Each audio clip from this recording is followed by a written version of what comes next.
নমস্কার, life changing অ্যাস্ট্রোবিজ্ঞান চ্যানেলে আপনাদের সবাইকে স্বাগত। গ্রহ নক্ষত্রের সঠিক অবস্থান, গ্রহের গোচর, সময়ক্ষণ ইত্যাদির পুঙ্খানুপুঙ্খ বিচার করার পরই আমাদের চ্যানেলে প্রতিটি ভিডিও প্রচার করা হয়। সুদক্ষ অ্যাস্ট্রোলজার দ্বারা জন্মছকের সঠিক বিচার আপনাদের ভবিষ্যৎকে একদম সঠিকভাবে ব্যক্ত করতে পারে, তবে রাশিফলের নিখুঁত বিচার সার্বিকভাবে ফলে যায়। গ্রহ নক্ষত্রের গোচর অনুসারে প্রতিটি রাশির নিখুঁত বিচার আমরা প্রতিনিয়ত নির্ণয় করে চলেছি। আজকে মিথুন রাশির মে মাসের সংক্ষিপ্ত ভবিষ্যৎ ব্যক্ত করতে চলেছি। সময় খুবই মূল্যবান, তাই নির্দিষ্ট স্বল্প সময়ের মধ্যে গ্রহ নক্ষত্রের গোচর অনুসারে ঠিক কী ঘটতে চলেছে তা বলছি। আমরা জানি আপনারা নিজেদের ভালো মন্দের ব্যাপারে যথেষ্ট ওয়াকিবহাল, তাই পুরো ভিডিওটি শেষ পর্যন্ত দেখার পরই মে মাসে আপনাদের জীবনে কি কি ঘটতে চলেছে তার একটি স্পষ্ট ছবি পাবেন। তাই এই ভবিষ্যৎ বর্ণনা আগে থেকে জেনে রাখলে আপনি আগামী দিনের জন্য সতর্ক এবং প্রস্তুত থাকতে পারবেন।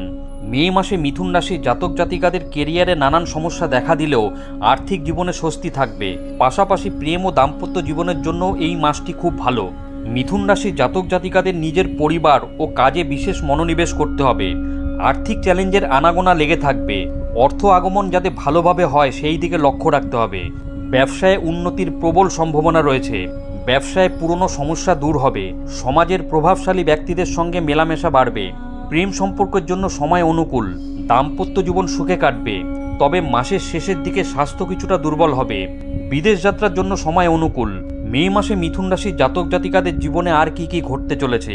কেরিয়ারের দিক থেকে এই সময়টি ওঠাপড়ায় ভরপুর থাকবে। কর্মক্ষেত্রের চারপাশের পরিবেশ দেখে আপনার মন খারাপ হবে। সহকর্মীদের সঙ্গে ঝগড়া হতে পারে, বিবাদ বাড়তে পারে। চাকরিতে এর নেতিবাচক প্রভাব পড়বে। আবার পারিবারিক কলহের কারণে পেশাগত জীবনও প্রভাবিত হবে। কিন্তু এই সমস্ত সমস্যা সত্ত্বেও বরিষ্ঠ আধিকারিকরা আপনার পক্ষে থাকবেন। নিজের কাজে সন্তুষ্ট থাকবেন। প্রচুর মুনাফা অর্জন করতে পারবেন। কর্মক্ষেত্রে কোনো বিবাদ বাড়তে দেবেন না। ব্যবসায়ীদের জন্য এই মাসটি অত্যন্ত অনুকূল। ব্যবসা বৃদ্ধির প্রবল যোগ রয়েছে। ব্যবসায় কোনো সমস্যা থেকে থাকলে তা এবার দূর হবে। ব্যবসায় উন্নতি হবে। ব্যবসায় ভালো সাফল্য লাভ করতে পারবেন মিথুন রাশির জাতক জাতিকারা। নতুন ব্যক্তিদের সঙ্গে যোগাযোগ হবে।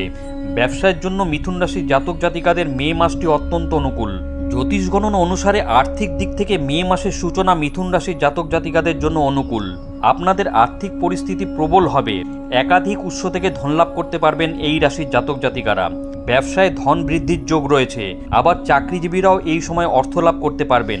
আর্থিক পরিস্থিতি ভালো থাকবে মিথুন রাশির জাতক জাতিকাদের। অতীতে শেয়ার বাজারে লগ্নি করে থাকলে ভালো মুনাফা অর্জন করতে পারবেন।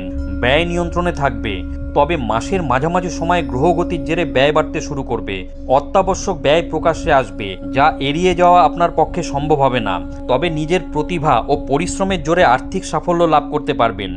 জ্যোতিষ অনুযায়ী স্বাস্থ্যের দিক থেকে মিথুন রাশির জাতক জাতিকাদের মে মাসটি ভালো মন্দ মিশিয়ে কাটবে। বুকে সংক্রমণ হতে পারে। আবহাওয়া জনিত রোগ থেকে নিরাপদে থাকার চেষ্টা করুন।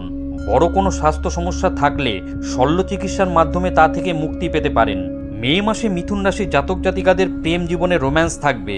প্রেমীরা নিজের মনের ইচ্ছা পূরণ করতে পারবেন, তবে মাঝে মধ্যে আপনাদের মধ্যে অহংবোধের সংঘাত থাকবে। প্রেম বিবাহের সম্ভাবনা রয়েছে। মাসের মাঝামাঝি সময়ে এই ক্ষেত্রে সাফল্য লাভ করতে পারেন। মাসের তৃতীয় সপ্তাহে প্রিয় মানুষ কোনো কাজে দূরে যেতে পারেন, তবে তা সত্ত্বেও আপনাদের মধ্যে ভালোবাসা বাড়বে। এই রাশির বিবাহিত জাতক জাতিকাদের জন্য এই মাসটি অত্যন্ত অনুকূল। দাম্পত্য জীবনে মাধুর্য থাকবে। জীবনসঙ্গীর সাহায্যে ধনলাভের যোগ রয়েছে। কোনো সুসংবাদ পেতে পারেন। জ্যোতিষ গণনা অনুসারে পরিবারের জন্য সমস্যা সংকুল সময় এটি। পারিবারিক জীবনে অশান্তি বাড়বে। সদস্যদের মধ্যে সামঞ্জস্যের অভাব দেখা দেবে। পরিবারের সদস্যরা অন্যের মতামত ও সামঞ্জস্যকে গুরুত্ব প্রদান না করে নিজের চিন্তা ভাবনায় অনড় থাকবে। এর ফলে পারিবারিক শান্তি কিছুটা বিঘ্নিত হবে। এই সমস্যা সমাধানের চেষ্টা করুন, তবে ভাই বোনের সঙ্গে আপনাদের সম্পর্ক ভালো হবে। মনে রাখবেন, রাশি এক হল জন্মছকে গ্রহ নক্ষত্রের অবস্থান এবং তাদের ডিগ্রিগত মান সকলের ক্ষেত্রে এক হয় না। তাই রাশিফল ব্যক্তিবিশেষ কিছুটা পৃথক হতে পারে। বন্ধুরা, মে মাসে গ্রহ নক্ষত্রের অবস্থান এবং মিথুন রাশির জাতক জাতিকাদের ওপর তার প্রত্যক্ষ প্রভাব সম্পর্কিত আজকের এই ভিডিওটি কেমন লাগলো অবশ্যই কমেন্ট করে জানাবেন। ভিডিওটি ভালো লাগলে লাইক দেবেন। এই ধরনের গুরুত্বপূর্ণ ভিডিও এবং রাশিফলের নিখুঁত বিচার পেতে চ্যানেলটি সাবস্ক্রাইব করুন এবং বেল আইকনটি প্রেস করে আমাদের সঙ্গে থাকুন। পরম করুণাময় ঈশ্বরের কাছে আপনাদের মঙ্গল প্রার্থনা করি। আপনারা ভালো থাকবেন, সুস্থ থাকবেন, আনন্দে থাকবেন। ধন্যবাদ।